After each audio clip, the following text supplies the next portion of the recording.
Yes, folks, hello, welcome once again to Monetary Games and Collectibles. It's time for another action figure review here on the channel. And as you can see on the screen in front of you right now, today's installment is going to be taking a closer look at the new G.I. Joe Classified Series Sci-Fi figure. So stick around, I'm going to give you all the ins and outs, ups and downs that you need to know about Sci-Fi, so that if you've been thinking about picking one up for yourself, you'll have plenty of thorough information to make a purchase decision around. We'll kick things off by going back in time to past Chris and taking a look at the box, at the packaging on the day Sci-Fi arrived at my house. Then we'll move on to the figure himself, take a look at the aesthetic qualities and the visual experience, talk about the articulation and the posability, have a good walkthrough of the accessories and added value, pop him next to a couple of other Joes as well. And with all that said and done, you should have plenty of information, plenty to make a decision as to whether Sci-Fi is right for you to crack your wallet open or not. So let's get into it and let's jump back in time to visit past Chris on the day Sci-Fi arrived on my doorstep. Here we go. And here we go then, folks. Here is Sci-Fi in packaging. Sci-Fi, along with a handful of others, arrived on my doorstep just a few hours ago now, and as you can see, it's the standard G.I. Joe Classified Series packaging that they're all coming in nowadays.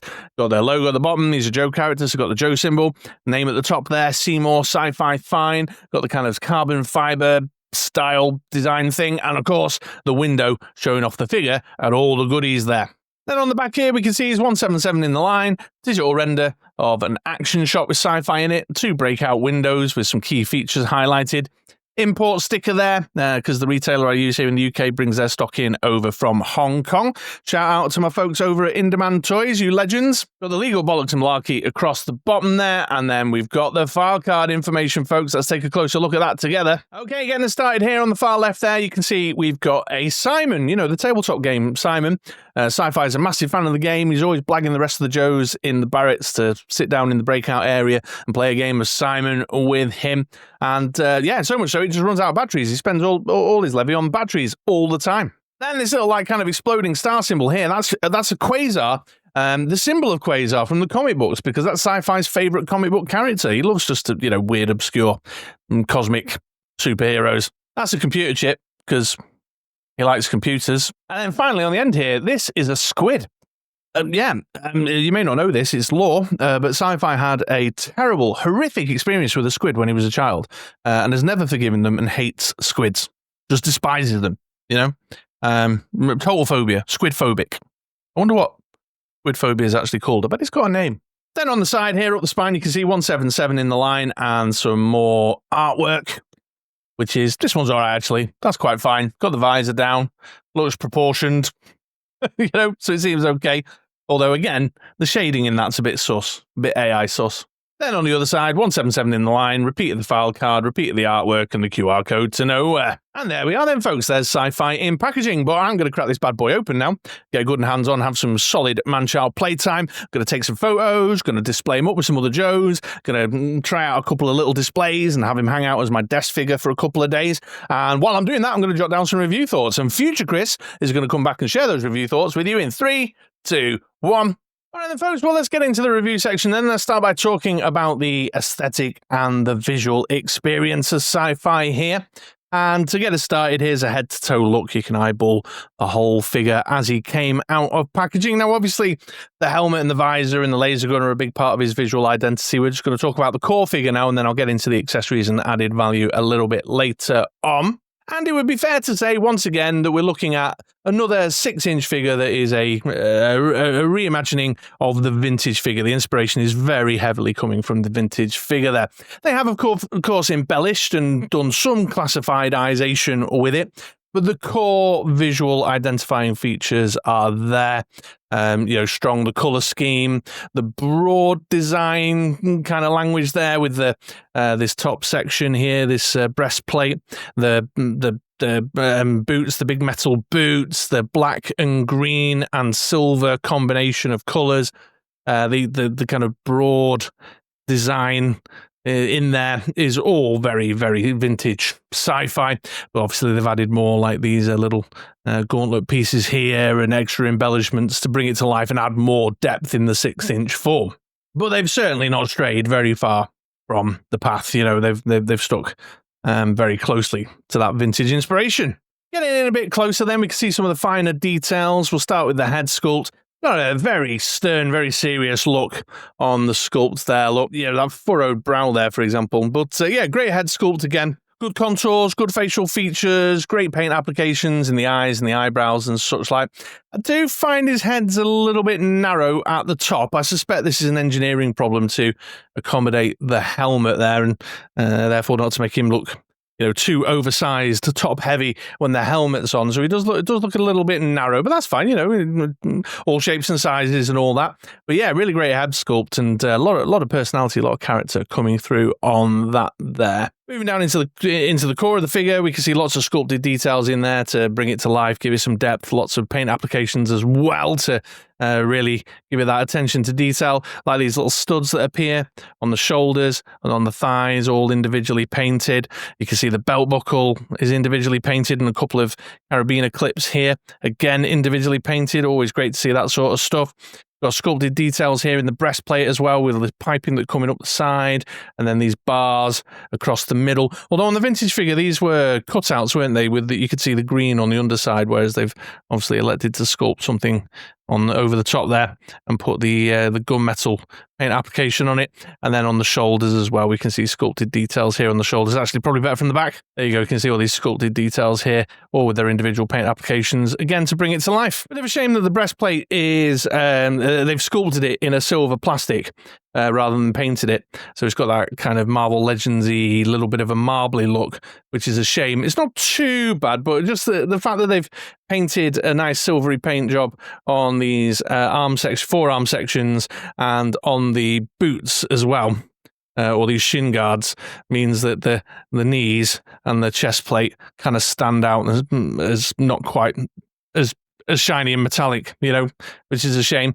You really got to stare at it, I suppose, to really let it bother you, but yeah, it's unfortunate. Speaking of the forearm pieces, you can see these are all sculpted as well, 2 different shades, got the more gunmetal-y and then the more silvery on the outside there. This is the same with the boot pieces too. You can see you've got the more gunmetal-y at the top, the more silvery sections down the main body, and then a couple of different tones here at the back on the calves.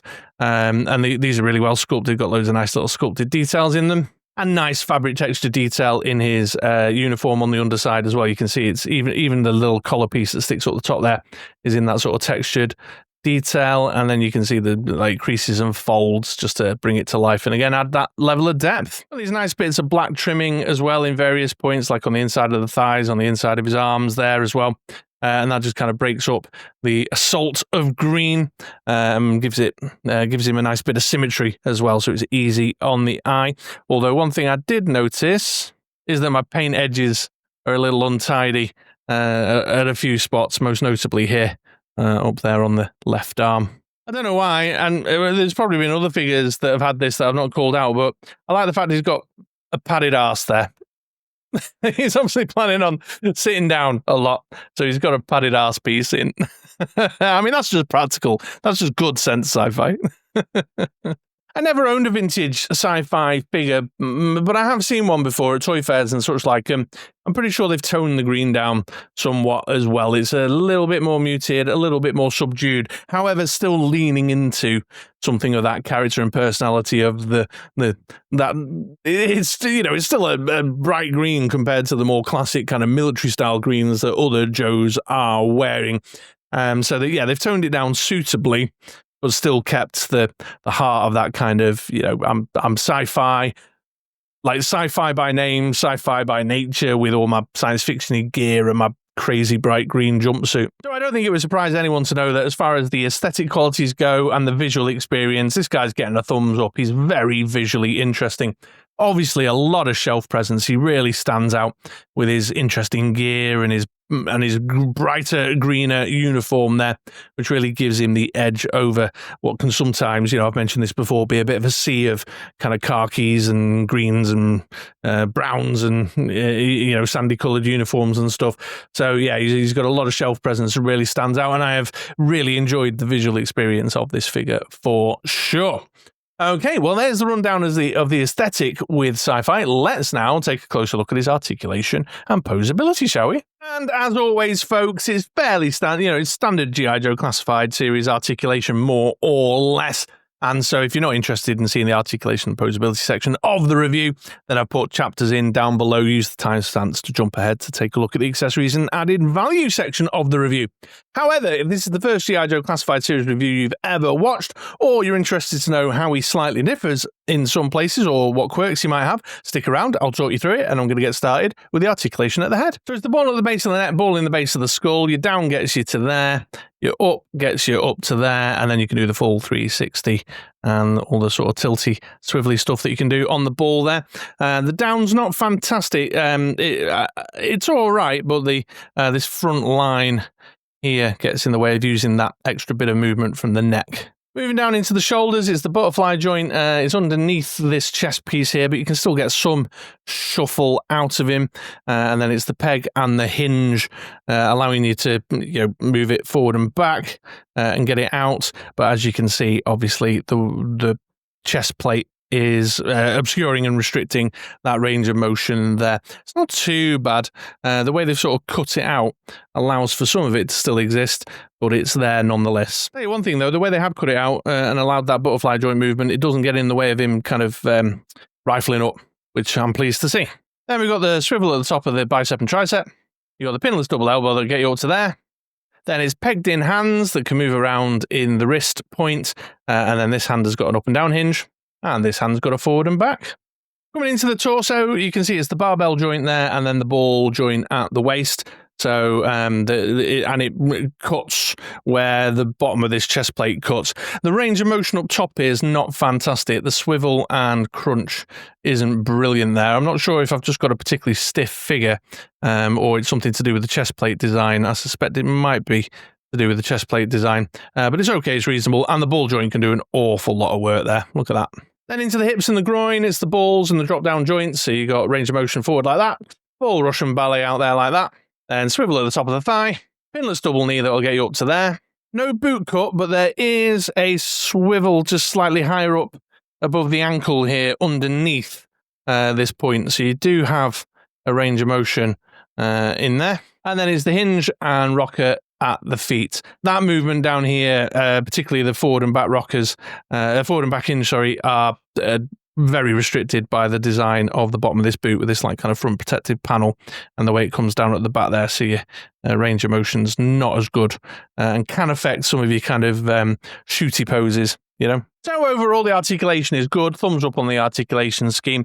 Despite the slight restriction that the chest plate brings into play and the shin pieces on the legs bring into play, I haven't found it too much of a faff to work around to let whatever my imagination wanted to do in terms of poses come to life. So that's all been fine and dandy, no problem at all. And certainly wide range of possibility in terms of what you might want to do to display him or what photos you might want to take or what dios you want to build, etc, etc. So yeah, no issues at all.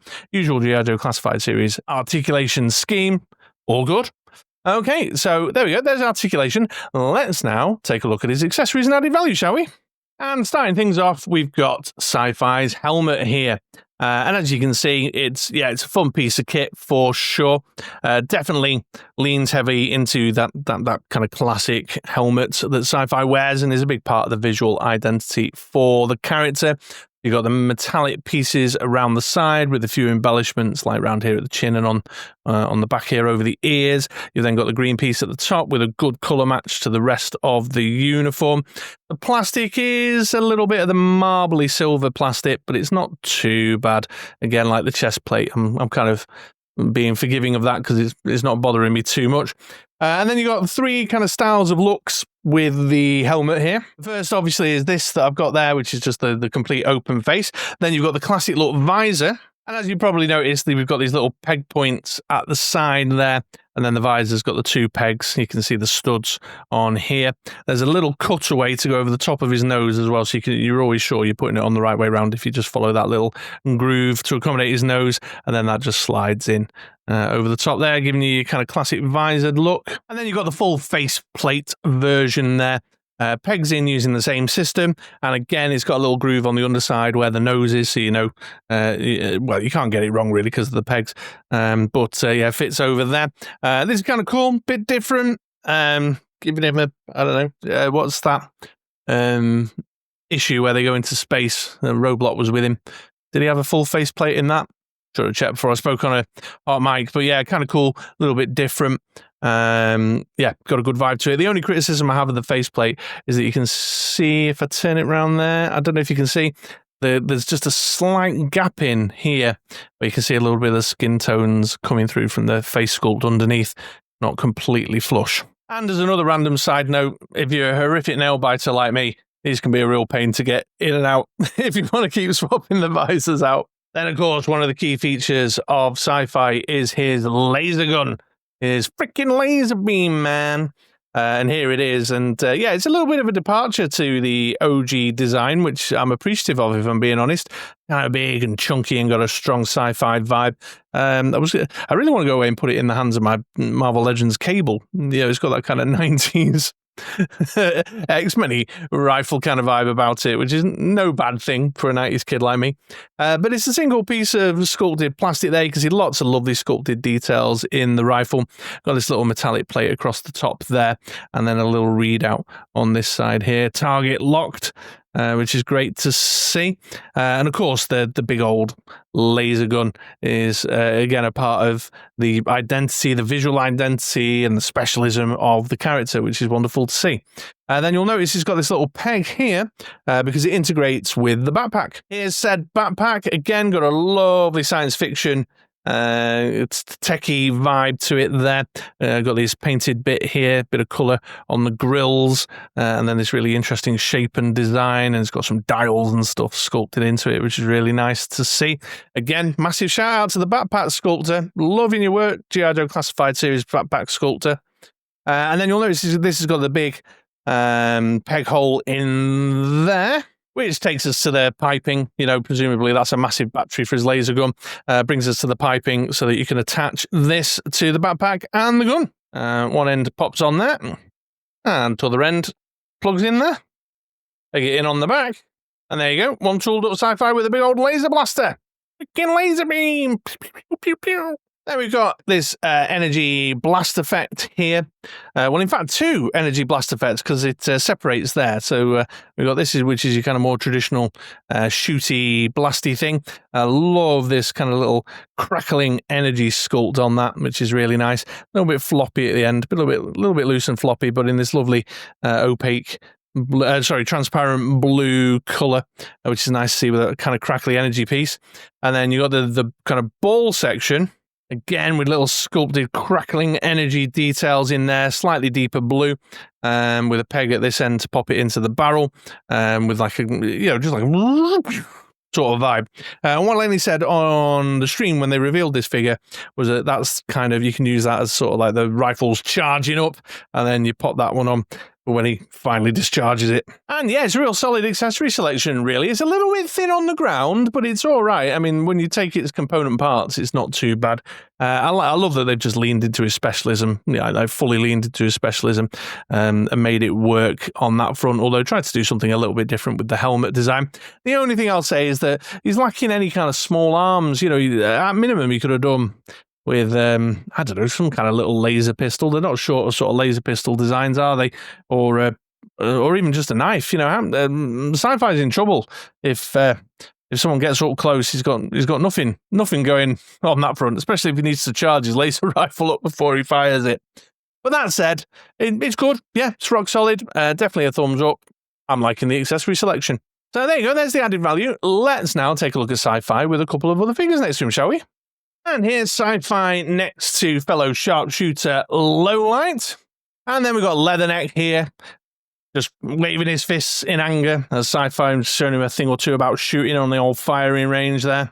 Here's Sci-Fi next to Sergeant Slaughter. They're heading off to New York Comic Con. They love a good sci-fi convention, this pair. And then finally, folks, here's the Desert Scorpion, a little sneak peek at what the next G.I. Joe Classified Series review on the channel is going to be. And here's Sci-Fi making his way around on the turntable for you folks, so you can take a good 360 look at the figure. And while you're doing that, I'll offer up some final thoughts. And yeah, I've enjoyed this guy. And sometimes, when I get a lot of pre-orders all arriving at the same time, which has basically happened last week, I just got a raft of stuff come through. And sometimes the figure kind of gets lost, or one starts to stand apart from the crowd a little bit more.